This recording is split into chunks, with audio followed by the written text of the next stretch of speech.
Okay. Thank you everyone for coming. It's great to see some new names, some familiar names. We're really excited to have you all here.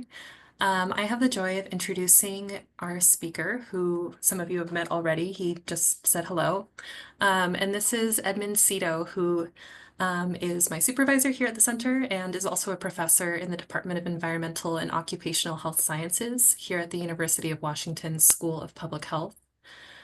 His research group develops and applies novel technologies, sensors, devices, wearables, apps, models, and mapping and measurement approaches to environmental health challenges. And many of the group's current projects involve community engaged research. So here at the Center for Environmental Health Equity, he works with the other directors and our center's advisors to identify and implement technical assistance services that meet the environmental and energy justice needs of the region. So we're really excited to have Edmund here sharing some of his expertise on community air monitoring. Before I hand it back over to Edmund, I want to share a little bit about our center.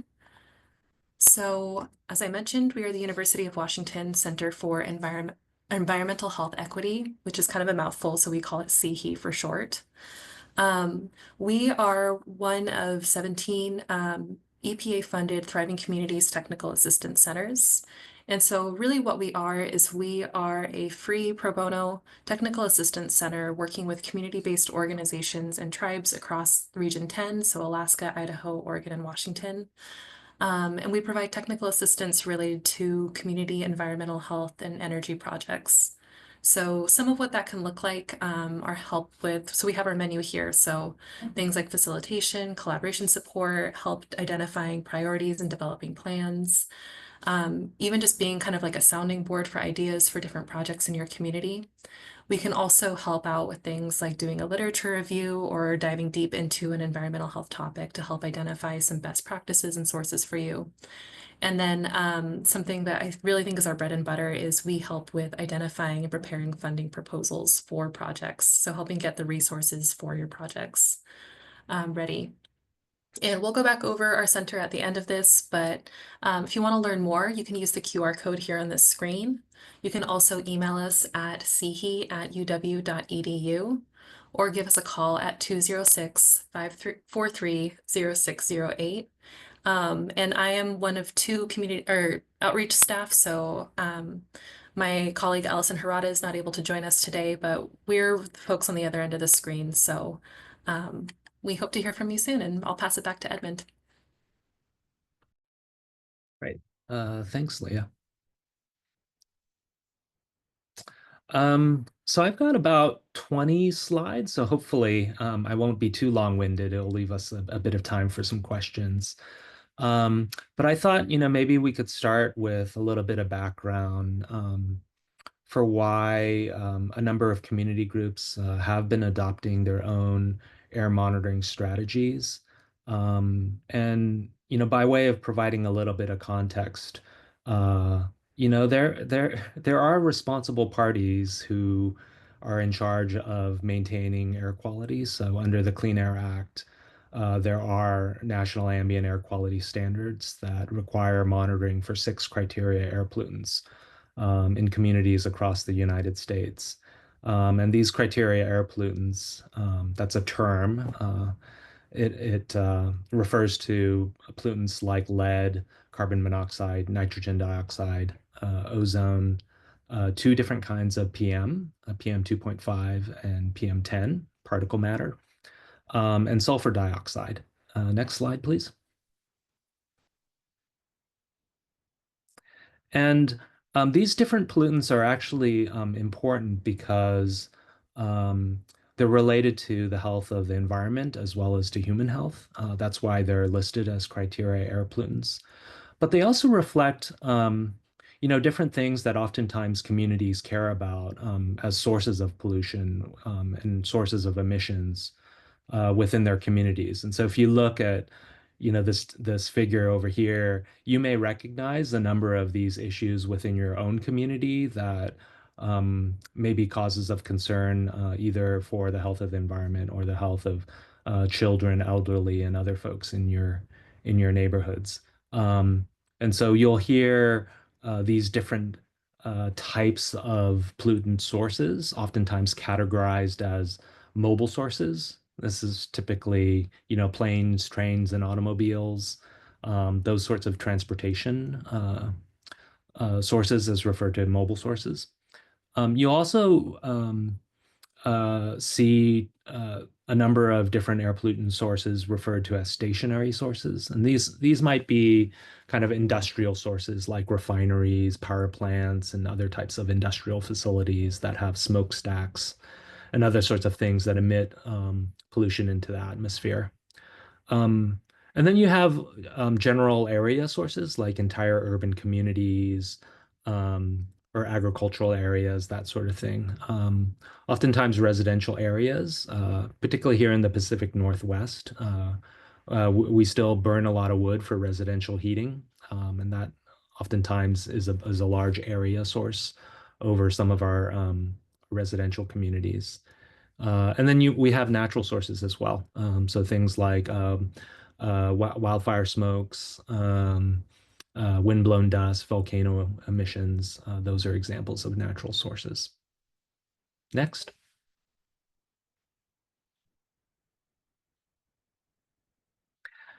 Another term that you'll often hear about are primary pollutant versus secondary pollutant.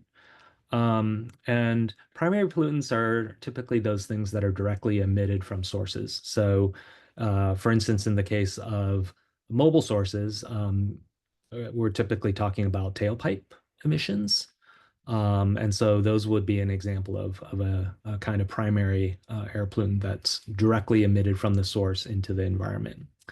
But once things are kind of emitted into the environment and in the atmosphere, there are actually chemical reactions that occur in the atmosphere, and those create other types of secondary pollutants. And so things like ozone, photochemical smog, those are things that, aren't immediately produced from source, but rather take a little bit of time, and oftentimes they cover larger areas as these chemical reactions occur within the atmosphere.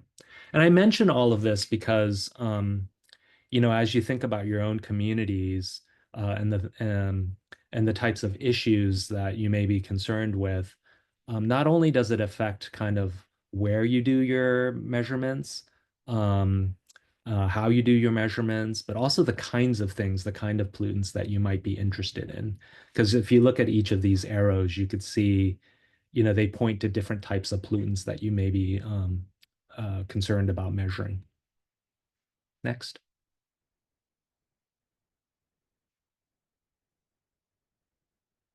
Yeah, so I mentioned under the National Ambient Air Quality Standards, under the Clean Air Act, there are these six um, criteria air pollutants that we're concerned about. But as those diagrams showed earlier, that there are actually a lot of other pollutants that are in the atmosphere, more than just the six criteria air pollutants. Another large category of pollutants that we're often concerned about are these things called hazardous air pollutants, which are these chemicals that are known to cause cancer. So examples of them are things like benzene, toluene, and mercury. These are all really important for human health.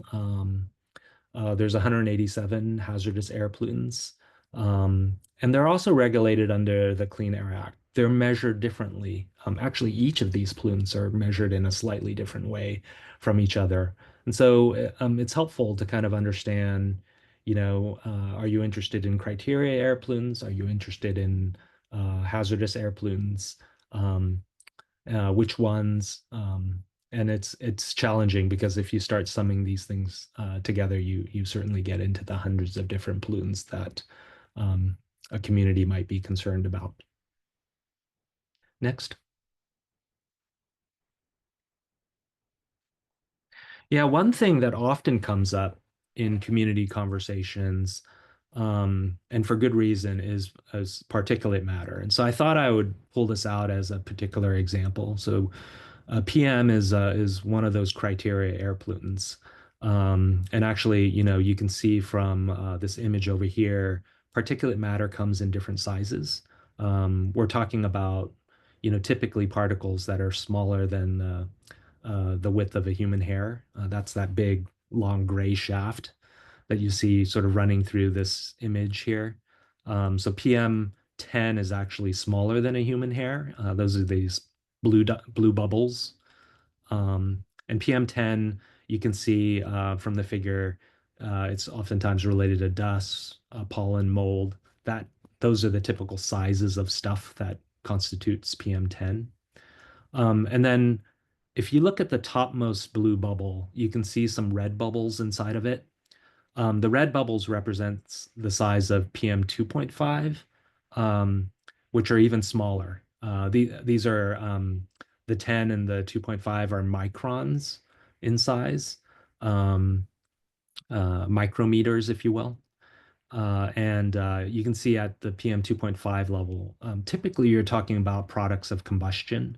So when you burn different types of fuels, you'll often create soot and other kind of compounds that are of the PM 2.5 size.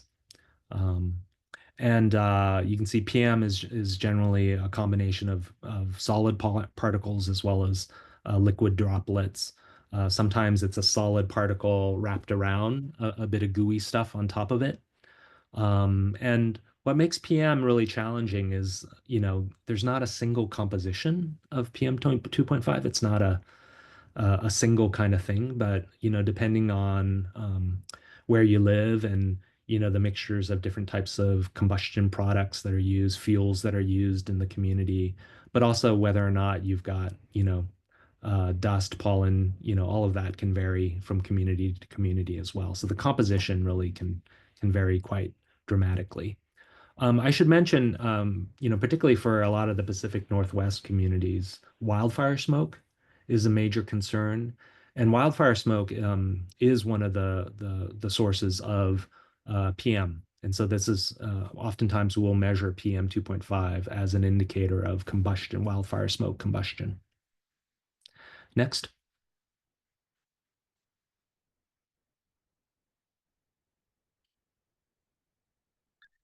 And the reason why I picked PM is not only is it sort of representative of a lot of the sources that we care about in our communities, but we actually understand quite a bit about the human health effects associated with PM exposures.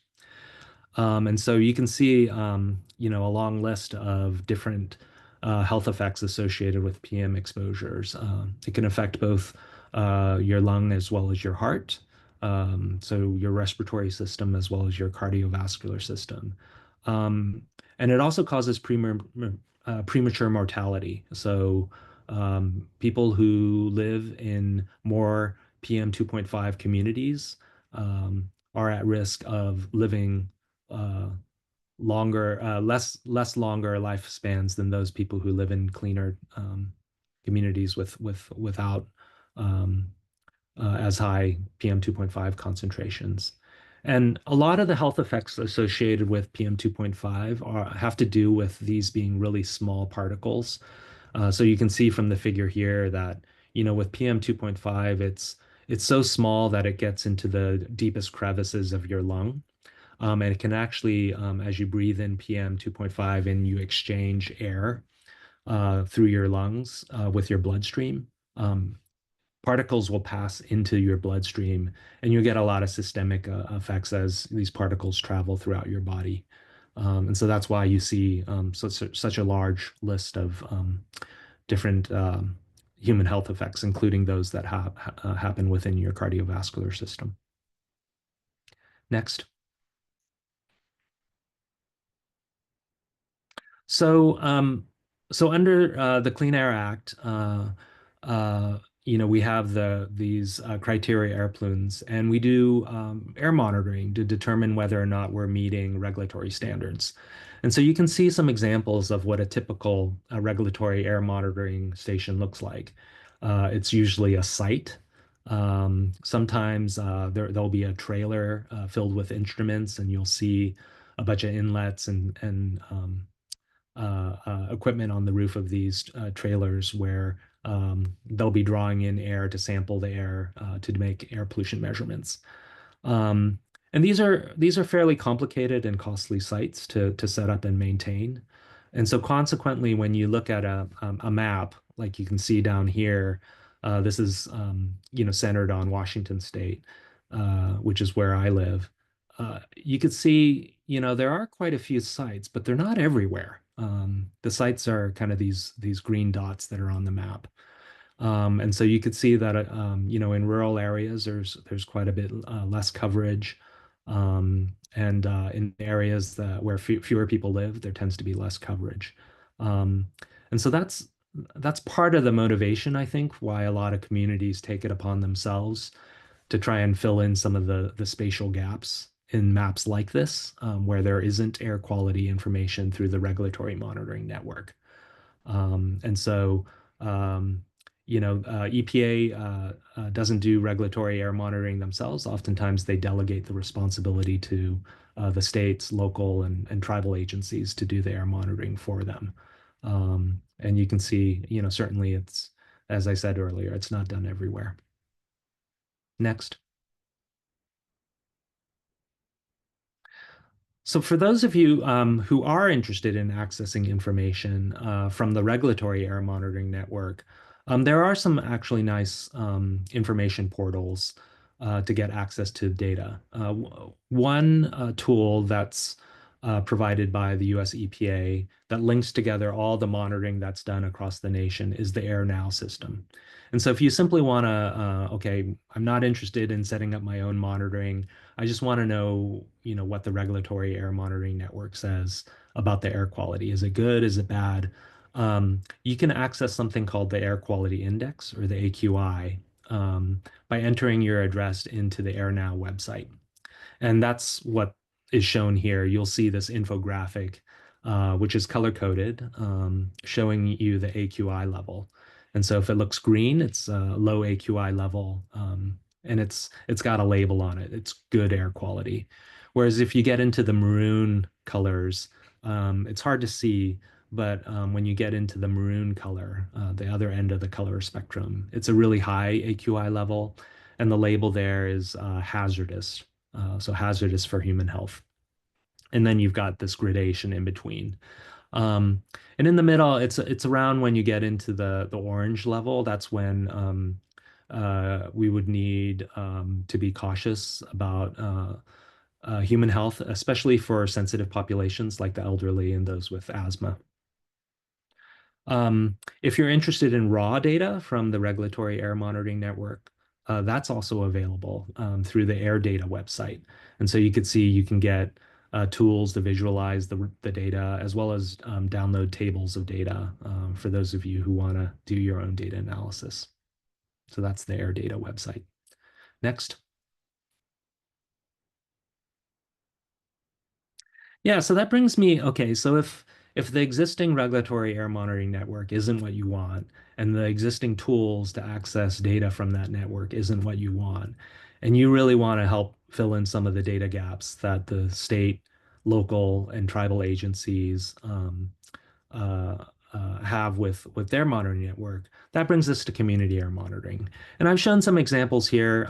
There are, hundreds, if not thousands, of these commercially available sensor systems that are out there at this point.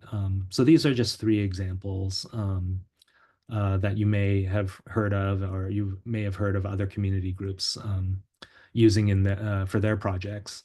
But the main thing to keep in mind is that these sensor systems shown here, they're called air sensors or community air monitors. They're non-regulatory in nature. So when groups use these to make measurements, typically they're not for enforcement and monitoring of a regulatory nature. So they won't pass muster, say, in a court of law, when you're challenging the Clean Air Act and national ambient air quality standards. But they're still really useful for a number of different purposes. And it has to do with them in particularly being much lower cost, portable, and easier to operate than the typical regulatory monitoring type of scenario. Next.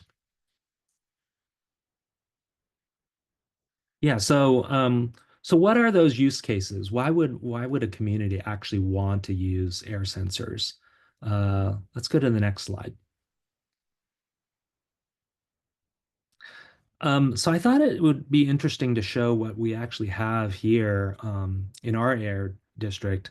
So I live in Seattle, and this is the uh, our regional air quality agency, the Puget Sound Clean Air Agency. They have something called a sensor map, where they show not only the regulatory air monitoring stations, but they also have linked in data from the Purple Air monitoring network. So these are purple air sensors that they're showing.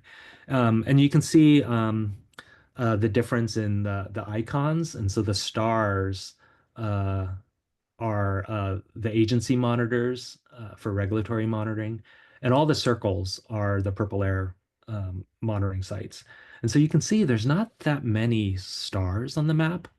I tried to do a count, and I think I counted 6 in this region shown on the map here.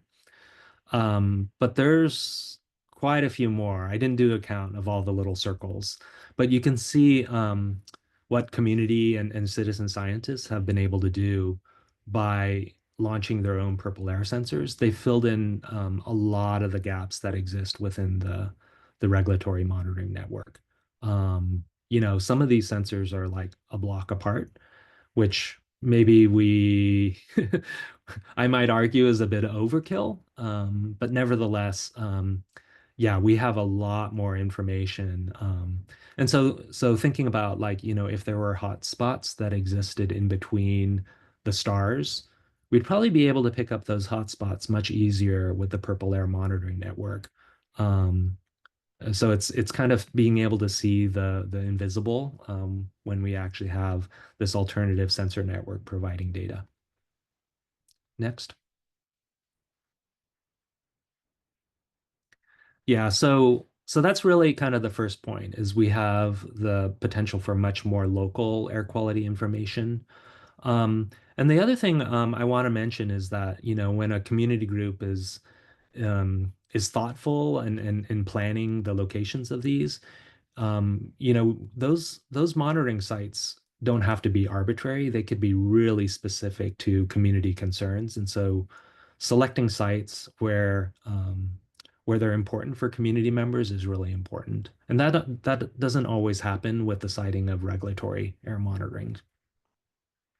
The other thing is that oftentimes with the sensor systems, you can get um, much more information on short-term trends, like minute by minute level air quality data, rather than hour by hour data. And so usually with regulatory air monitoring, like for PM 2.5, the best you can get is hour by hour data.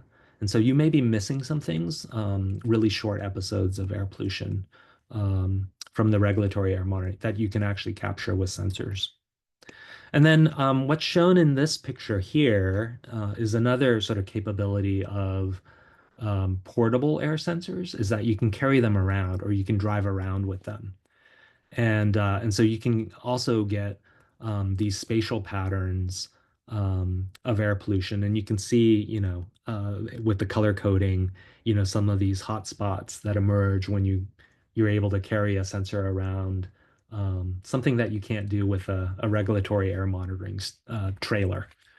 Um, yeah, and then the other thing is that you'll see oftentimes community groups do with their sensor programs is actually have engagement activities or empowerment activities that align with their sensor deployments.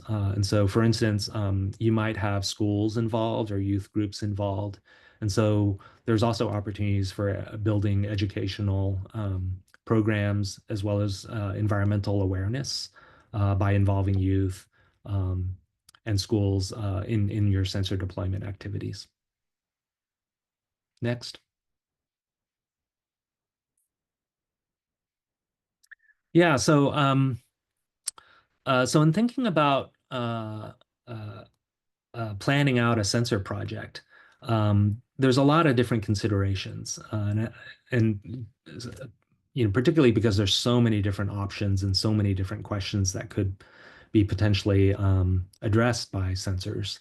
And so, having a community conversation about, what is the purpose and goal of your monitoring, thinking about, what are those issues, those sources, those emissions that, are most important for your community, and maybe having those conversations help drive your plan for monitoring and like what particular kinds of sensors you might use. Are you interested in measuring PM 2.5 because wildfire smoke is your main concern? Or might you be more interested in measuring black carbon because, diesel truck traffic might be most important to you? So selecting the sensor to kind of measure the thing that, reflects the source that you're most interested in is a really important conversation to have. Um, yeah, and then I mentioned this earlier, having a community conversation about where to put the monitors, where to have them installed. Um, because you may or may not want to have one that's located next to another sensor. Um, Particularly if you're limited in terms of the funding that you have to deploy a certain number of sensors. So spacing them out, putting them where they would add most useful information. Yeah. Another really important question has to do with the performance of the sensor, and I'll get into this. How do you know you're buying a good sensor? I'll get into this in a later slide. But also having some frank conversations about, some of these sensors are not that expensive to purchase. They're called low-cost sensors sometimes, but they're definitely not low cost to install and maintain and operate and analyze all the data. So low cost sensors are, the sensors themselves are cheap, but sensor projects, if you count for all the data that you need to collect and the people who are involved in the project can actually end up being very expensive projects to run. Yeah, so thinking about who collects the data, who manages the data, who does the analysis, interpretation, and visualization and sharing of the data. All of these are important to think about. And then ultimately, it'll be you and your group to figure out, do we really need to do our own monitoring? Is it really worthwhile to do this? Yeah. Next, please. Yeah, and here are some infographics just to kind of help us think through some issues. This is an infographic on how to select a sensor for your community project. And so thinking through, what are your goals? What are the particular measurements that you need to collect? What features of the monitor might you be interested in? And this has to do with your goals. Does it need to be portable? Does it need to be battery operated? Or do you have a wall outlet at your site that you can plug it into? Does it need to run on solar? Um, where will the data go? Does it just get saved onto the monitor and then you got to fetch the monitor to get the data out?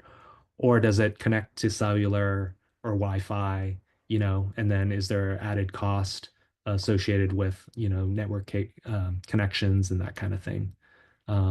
So cost is a major feature.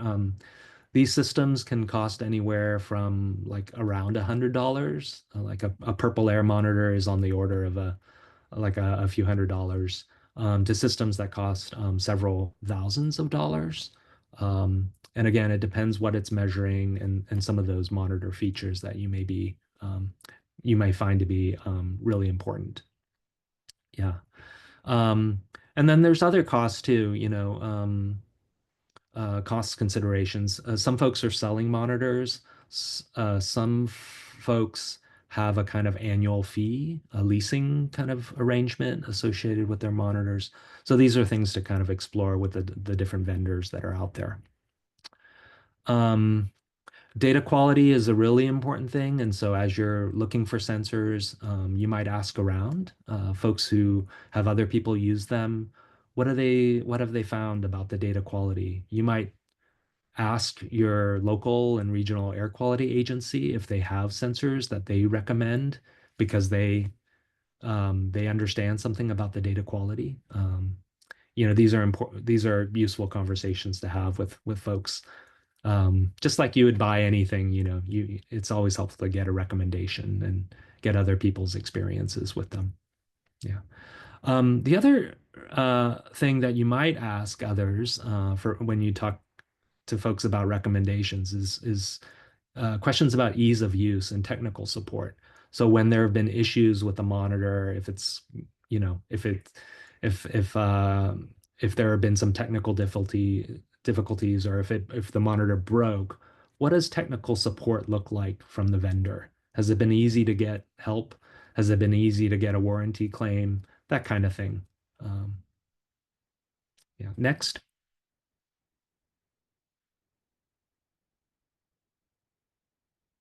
Yeah, so there are some resources out there for helping to select sensors based on performance.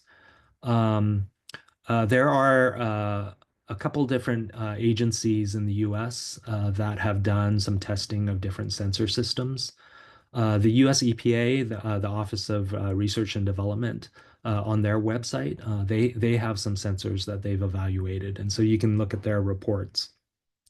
But also in LA, the South Coast, or in Southern California, the South Coast Air Quality Management District, they have something called the AQ Spec program, where they've evaluated a number of different sensors um, against reference instruments. And so you can look at some of their performance evaluation reports also. Next. And this is just a slide to kind of illustrate why oftentimes performance is brought up as a concern with air sensors. Again, you know, air sensors are non-regulatory instruments, and so when you talk to folks who oftentimes work with regulatory instruments, they have a lot of familiarity and a lot of trust in their instruments. And so things that are not regulatory instruments, uh, there's usually a healthy dose of skepticism associated with the non-regulatory, the air sensor instruments. Um, and so and so this is important to kind of be aware of. The data quality from air sensors may not be as good as regulatory instruments. Um, and you can see this below here. And so in this figure, it shows a reading of PM 2.5 that's on the y-axis over time. And so time is along the x-axis. And what you can see is a dark black line, this Teledyne API model T640X. This is one of the regulatory instruments that measures PM 2.5. And you can see, you know, it measures a certain value over time. And the sensors one, two, and three are low-cost air sensors. These are purple airs that are located at the same, uh, right next to the Teledyne. And you can see that they aren't measuring exactly the same thing over time. Um, the patterns are somewhat similar, but they're different. And so this is the data quality consideration that oftentimes, uh, you know, when you talk to air quality agencies, they may be concerned with this, is that the instruments are seeing slightly different measurements. And so there are ways to actually try and calibrate the readings so that they line up a little bit better. It's exactly what you do, like when you do, you know, when you're like if you're a baker and you have an oven that's a little bit off, you know, there's a ways to kind of adjust the reading a little bit so that, you know, you set the temperature a little bit higher, or, you know, to adjust your recipes so that you get what you're trying to bake. And it's the same thing. There are ways to kind of calibrate the sensors so that they look more in line with reference instruments. Next. Yeah, so let's say you've selected your instruments and you've now gotten to the point where you're interested in having a conversation about selecting sites. So here's an infographic that talks about some considerations. Um, you know, it's not only about, you know, picking sites where you think it would add a lot of valuable information about pollution levels, but there are also some other considerations. We've gotten a lot of sensors stolen and lost because they weren't located at secure sites. And so thinking about security, thinking about who has access to the site, um, thinking about placement. So, it's a nice sturdy kind of placement where it won't get blown away or fall down, that kind of thing. And then thinking about kind of the reliability of like power and cellular or Wi-Fi communications. We've inadvertently plugged in some of our sensors in the past to outlets that were controlled by a light switch, and we occasionally had outages in our air quality monitoring data. And then eventually we realized that, oh, it was because it was on a switched power outlet. And occasionally people would turn off the light switch and turn off our monitor, basically. Um, so all of these they seem a little bit common sense, but, unless you actually systematically go through, perhaps with a checklist, all of these different issues, you'll miss something. And unfortunately, if you lose a $1,000 monitor, that can be quite painful. Um, Documentation is really important. I hate to admit it, but sometimes we've actually lost monitors because of poor documentation. We simply forgot where we put it, or it was at a site and then we took it down for maintenance, and then we forgot to put it back up, or something of that sort. And that's really a documentation problem. And so my advice to groups is to think about it kind of like our bank accounts. You know, like in our bank accounts, we don't lose money. Whenever we have a transaction, money going in, money going out, there's a record of that. And it's the same thing, hopefully, with our documentation. When a monitor goes out, gets installed, there's a record of that. And when we take it down, we know that it's no longer up at that site and collecting information. Or if we've moved it around, we always know where that monitor is, just like our money. We always try and keep track of where our money's going. Next.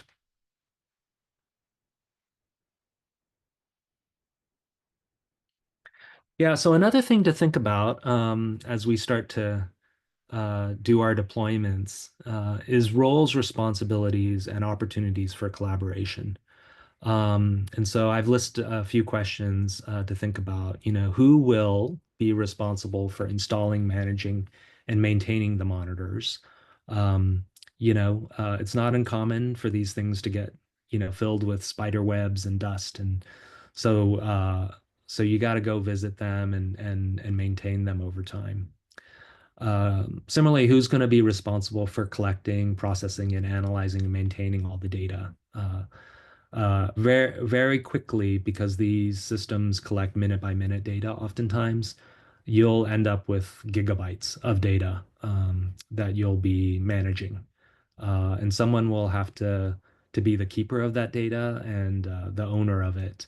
And so, when different members, different stakeholders that are out there who are interested in looking at the data, um, uh, make requests for it, they'll need to be a person who will be in charge of keeping the records on the monitoring project and keeping records on the data.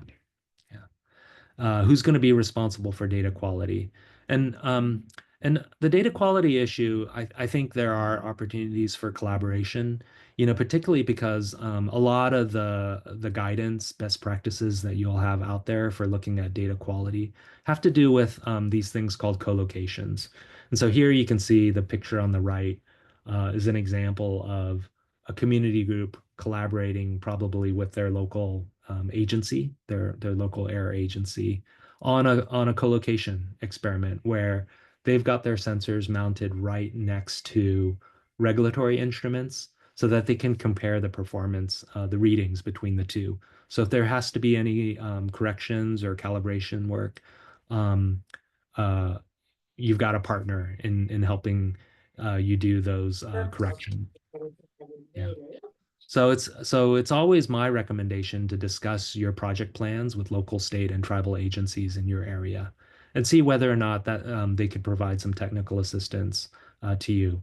Um, I think the last thing they ever want to see is a community group kind of bring air quality monitoring data that they've collected to them, which they don't know anything about, and they don't understand anything about the data quality. Um, and similarly, the community group would be very frustrated when, the local air agency um, turns around and says, well, we really can't trust your data because, we never had an opportunity to do a co-location experiment with you or to see what the data quality would be like. So I can't promise you that every air agency would want to work with you. We've had situations in the past where air agencies just were not very cooperative. Um, but if you haven't had the conversation, I would invite you to try and have the conversation.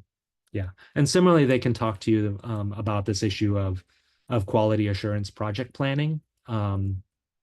Oftentimes, the regulatory agencies have this process where they go through the steps of, really trying to ensure that the data that are collected for any environmental monitoring project sort of meets the objectives of the project.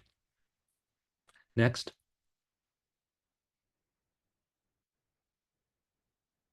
Yeah, so this is pretty much my last slide. Um, a lot of the materials that I gathered for this presentation are actually from EPA. EPA has a really nice site called the Air Sensors Toolbox site. There's a link to it here. And you'll see that they have a number of resources that are geared towards community groups who are trying to set up their own projects. Everything from uh, guides like PowerPoint presentations, video tutorials. They've even got some DIY toolkits for building your own sensors. They've done this with school children. Also with school children are educational lesson plans. They've also got a couple data analysis tools that might be helpful for plotting and mapping sensor data. Retigo tool is an example of that. And then also they have some resources that are in Spanish. And so a lot of the slides that I presented, they also have similar slides that are in Spanish. Yeah. So with that, I think it's time. If you go to the next slide, I think that's the questions slide. Yeah. Okay, awesome. Thank you so much, Edmund. So we've got a couple in the chat, and I'll invite folks to either put your questions in the chat or raise your hand, and we can just have a conversation for the rest of our time together. But maybe to kick us off, we did receive a question about the slides being available afterwards. Yes, we'll send a recording of this webinar, plus the slides, plus links that were shared today also out to everybody who registered. And then our next question is, what does the Puget Sound Clean Air Agency monitor for specifically? Can you answer that one, especially when it comes to that map that you shared, Edmund? Sure. Yeah. So the PISCA, Puget Sound Clean Air Agency, is our regional air quality agency, and so they monitor the criteria air pollutants. So everything from lead, carbon monoxide, PM 2.5, PM 10, NO2, and SO2. They don't do all these pollutants at every single site, and so if you visit um, their website, you'll see a list of sites, and some of their tools will help graph some of the measurements that are done at the various sites. But they do the criteria air pollutants. At a few sites, they'll do the hazardous air pollutants as well. Um, and uh, and so they'll look at things like benzene and some of the other cancer-causing chemicals.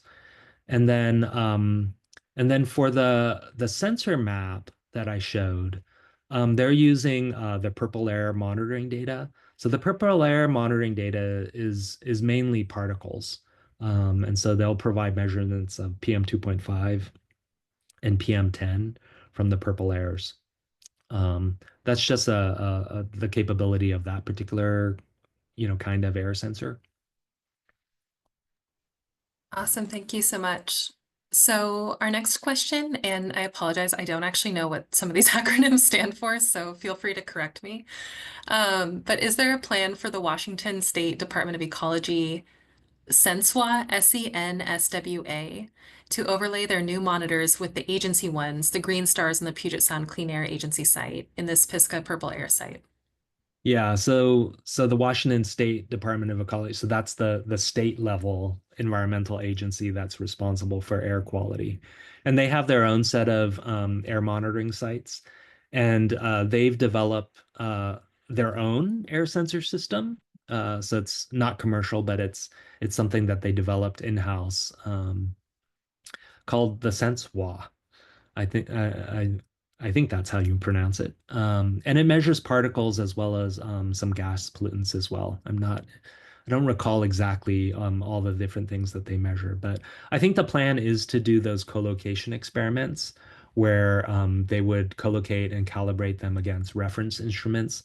So I would expect that they are overlaying their new monitors against agency monitors, not just in the Puget Sound area, but probably in different communities across Washington. And I believe if you're familiar with the Climate Commitment Act and the 16 Communities Initiative, I think there may be some plans to use the SenseWA system um, to help do additional monitoring in the 16 communities. Awesome, thank you. So we've got another question in the chat. What is the difference between regulatory and non-regulatory sensors? And then as a follow-up question, or on what basis do we categorize them into regulatory or not regulatory? Thanks for that question. Yeah, so that's a great question. So regulatory mainly has to do with instruments that have been approved for doing monitoring to meet the requirements of the National Ambient Air Quality Standards, those NAQS. So if an instrument has gone through testing and evaluation that shows that it's accurate enough to meet the requirements of the National Ambient Air Quality Standards, um, that it ends up being approved for regulatory use. So it's kind of like an approval process or a certification process, if you will. Um, and so there's a certain, usually those are those rack mount instruments that go into trailers. They've gone through a battery of tests that show that, okay, yeah, they're robust enough and accurate enough that they could be used for regulatory purposes. A lot of the commercially available air sensors, the lower cost instruments, um, they have not gone through that testing protocol, and so they typically haven't been approved for regulatory use. And so that's mainly the difference is that, sensors that have gone through that battery of testing versus those that haven't. Awesome, thank you. And I have a question for you, but I'm going to hold off until we've answered the rest of the audience's questions. So does anyone else have any other questions? Feel free to raise your hand or just come off mute or put it in the chat.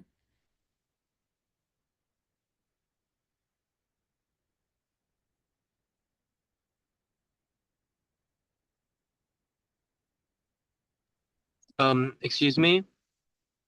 Hi. Hello. I have a question about co-locating. How long would that take? Yeah. You can probably ask different people and get all sorts of different responses. But generally, for us on our community projects, what we like to do is we like to round robin all our sensors through a co-location site. Um, and the reason why we round robin it is like if we have 100 sensors, let's say, that's a pretty big number. There's typically not enough space, actually at the trailer to do all 100 sensors at once. Or they may have power limitations where we simply can't plug in all 100 sensors all at one time. So we may do them in batches of like, maybe a few weeks at a time. We'll have them rotate through. And then also sometimes what we like to do is we like to leave one of the sensors actually co-located long-term at the co-location site. That way we can see like, the sensors don't last, forever. And so if some of the sensors start to deteriorate and they no longer match the readings that we're getting at the regulatory site, uh, then we'll know it's because the sensors are getting kind of old. And that may be an indication for us to kind of buy new sensors or talk to the vendors and get some replacements and that kind of thing. Um, so so that's my recommendation is usually a few weeks. And sometimes it might be helpful to kind of round robin them back into co-locations for different seasons. And so, a lot of this, um, it's worth discussing with kind of the local air agency, what they're willing to do and how much capacity they've got for space and power and other sorts of things at their site. Thanks, Edmund. So we've got one more question in the chat, which is, would you adapt this information or suggest any additional considerations for indoor air quality focused projects? That's a great question. Yeah, that is really great. So during COVID, we actually got quite a few more requests from community groups who are interested in indoor air quality. And even with wildfire smoke infiltrating, coming into indoor environments, these days, we continue to get a lot of interest in indoor air quality. So there are sensor systems available now that are specifically designed for indoor air quality. They're packaged a little bit differently. Oftentimes they have displays or color LEDs on them to kind of indicate in real time to the occupants of the environment what the indoor conditions are like. And so some of these are designed for schools or offices. Some of them are designed for residents. And so they have a different set of features. And so some of those features might actually be important for you. So if you want to pair, for instance, indoor air quality sensors with perhaps indoor air quality mitigations, like running a HEPA air cleaner or turning on like kitchen exhaust or other kinds of strategies to reduce indoor air pollution, like pairing your educational work with mechanical strategies to improve air quality uh, with sensors. That could be kind of a winning combination for your community project. Yeah, and we'd be happy to talk to you. That could be an entire talk in itself. So be happy to if you reached out to us afterwards to talk about it more. Awesome. Ashley, we can take one last question if you want to ask. I was just gonna ask about how do you, when I've done community monitoring, one of the other things that we have to consider is like rights of way or like public versus private property and things like that. So I was just wondering if you could share any feedback around that in regards to just things to consider or like challenges that maybe even institutions face when doing this kind of work. Because, obviously a corporation has private property and what that all entails and stuff. Yeah, absolutely. So uh, all sorts of challenges, basically, and every community is slightly different. So we had a project in Oakland where we wanted to put our monitors on streetlight poles, and we had to work with the city's permitting process, and they wanted us to have our own bucket trucks, and they wanted us to pay money for permitting, and they needed to be inspected, and on and on and on. That we actually never got through that process because it seemed like they were layering up just, barrier after barrier. Things may be different. This is like going back more than a decade ago. I've heard anecdotally up here in Seattle, the utility companies have been much more conducive to kind of letting community groups put things on poles. And in Southern California, we've also had really great luck with some of the transportation agencies. They've come out with their bucket trucks and have helped us mount things on some of their right of ways. So, certainly, if you're mounting things on private property, and that includes kind of some of the utility companies' property, you need to talk to them. Otherwise, you can just assume that they'll be taken off and thrown away. So I would not recommend putting things on anyone else's property without, having that conversation and permission. Awesome. Thank you so much. So we are just at about time. Before we close out, I just want to remind folks that we are here as a resource. So the question I was going to ask is what should a community group that wants to do a community air monitoring project, like where can they go for support or technical assistance? So a quick reminder, we're here for you all. Christina, do you mind putting our center website in the chat, please? Do you mind sending it to everybody? Thank you. So this is our center website, and you can reach out to us here. It'll probably come to me or my colleague Allison. So, we'll respond to you within 1 week. We will also send out a recording of this webinar with all of the resources shared, the links, the slides, and you can always feel free to reach out to us with more questions. A last ask that I have for everybody, I'm going to share in the chat a link to an evaluation survey. We take these super seriously. We base webinars that we offer off of what people share in these surveys. So if you don't mind filling that out, it takes about 2 minutes. And if there's anything that you want to see in particular, please shout it out and we'll definitely take that into consideration in planning for the future. We will have more webinars in the future coming up, so stay tuned, and we'll send it out to the email that you registered for this webinar under so that you can find out well in advance. With that, thank you, Edmund. Thank you, everybody. We really appreciate your time today, and yeah, hope everyone has a great rest of your week. So thank you. Yeah, thanks, everyone.